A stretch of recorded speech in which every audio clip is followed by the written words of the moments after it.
The morning of the wedding hit me like a smack of chilly wind, sharp and piercing.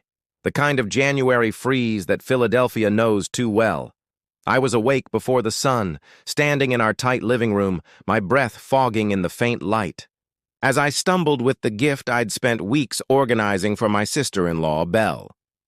It was a painting, something unique, a bespoke artwork of the park where she and Conrad got engaged. All lovely greens and golden sunshine captured on canvas. I'd invested effort into getting it just right, visualizing her expression when she saw it, hoping it would mean something to her. My hand shook a little as I covered it, not from the cold, but from the weight of the day. This was Belle's moment, and I wanted to be part of it, even if just in a small manner. Camille, my wife, rushed past me like a whirlwind, her shoes tapping on the hardwood floor, already dressed, in the deep blue gown she'd been drooling about for weeks. "We can't be late!" she screamed, her voice tight, not even glancing my way as she collected her purse and studied her appearance in the hall mirror.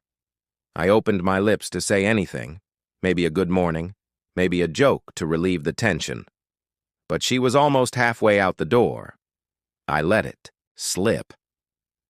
It wasn't about me today, I told myself. It was about Belle, about family, about making sure things went smooth. I put on my coat, the heavy wool one that still smelled slightly of last winter's snow, and followed her out into the gloomy dawn. The street was quiet. The air burned my cheeks as I locked the door behind us. Camille's parents, Martha and Lionel, showed up in their sleek black vehicle right on time, the motor humming low. I slipped into the back seat beside Camille, the present perched awkwardly on my lap, and gave them a nod. "Morning," I murmured, keeping it simple, expecting at least a hello back. Nothing. Martha adjusted her scarf in the front seat, her lips pinched into a narrow line, while Lionel kept his eyes on the road, hands gripping the wheel like he was guiding through a storm. The silence stretched out, thick and heavy, interrupted only by the quiet hum of the heater. I shifted in my seat, the painting prodding between my knees, and glanced at Camille, who was staring out the window, her fingers tapping against her thigh, lost in her own world. I believed it was nerves. Weddings do that to folks, right? Everyone's worked up, focused on the technicalities, the timing, the million small things that could go wrong. I told myself not to take it personal. They were probably just stressed, all of them. And I was just along for the ride. The drive to the church felt longer than it should have, the city waking up slow around us, cars moving through the frost-covered streets, lights blinking on in the row houses as we passed. I tried to fill the quiet in my head, running through what I'd say to Belle when I handed her the present.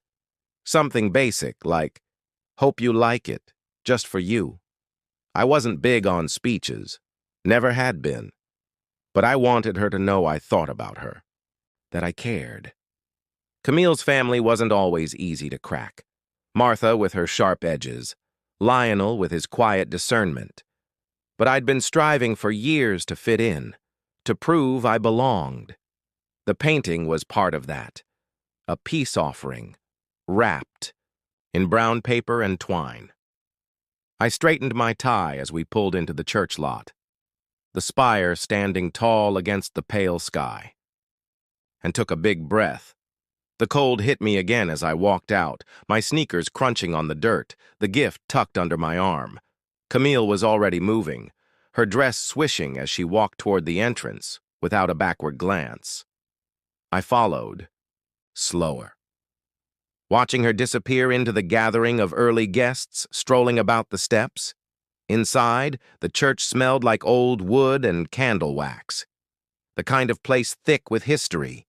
People were everywhere, ushers in stiff uniforms, relatives I dimly recognized, everyone humming with that pre-wedding enthusiasm.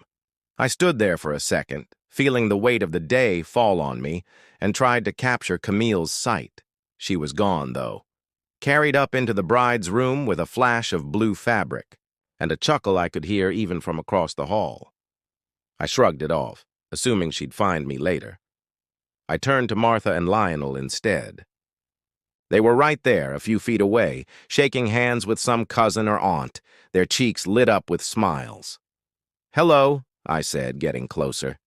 "Everything looks fantastic, huh?" They didn't even turn. Martha's laugh cut through the air as she stroked someone's arm, and Lionel nodded at whatever was being said, both of them pretending like I wasn't even there. I stood there, stupid for a second, the picture suddenly feeling heavy in my hands. Maybe they didn't hear me, I thought. Maybe it was the noise, the pandemonium. I tried again, louder this time. "Martha? Lionel? You need help with anything?" Nothing. They moved off, their voices receding into the crowd, leaving me standing there like a fool. I shook my head, shaking it off, again. Stress, I told myself. It's a big day. They're distracted. I'd been married to Camille long enough to know her relatives could be cold sometimes, especially when they were concentrating on anything or someone else. Today, that was Belle. And I got it. I wasn't the star of this show. Still, as I made my way across the foyer, the chill from outside seemed to cling to me, settling into my bones. I shrugged, trying a grin.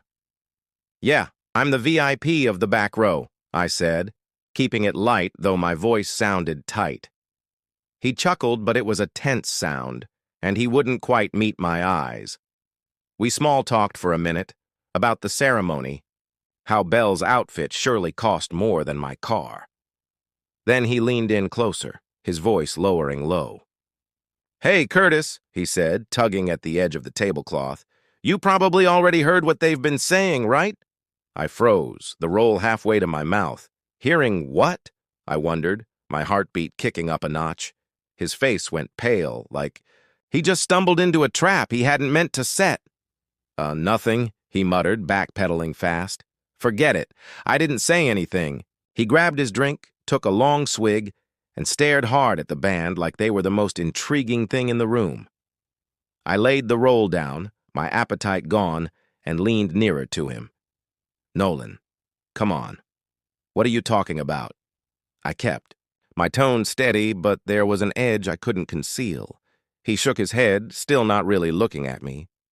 "Really, dude, it's nothing. Just wedding gossip. You know how people get." But I didn't know. And the way he was behaving, fidgety, avoiding my stare, told me it wasn't nothing.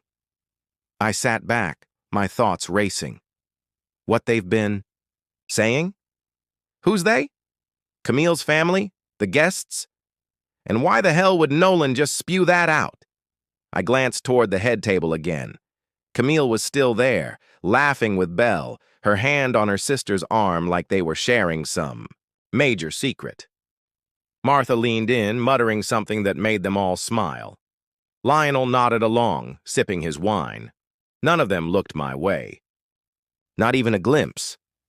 I looked back to Nolan, who was now pretending to be fascinated by the centerpiece, a garish pile of roses and candles. "Nolan,"